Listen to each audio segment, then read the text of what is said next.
জিরা, আদা, পেঁয়াজ বাটা।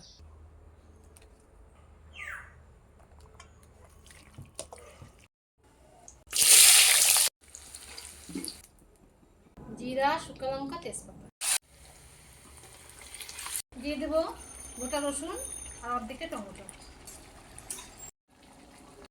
মাংসটা কষানো হয়েই আসছে প্রায়, আমি এখন দিয়ে দিব ভাজা আলুগুলো।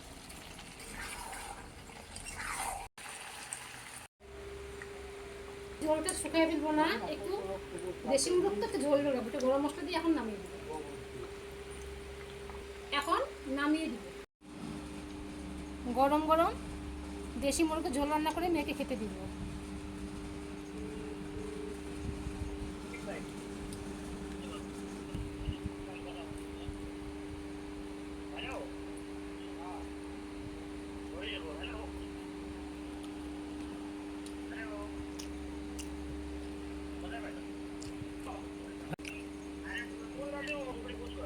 দারুণ খেতে হয়েছে।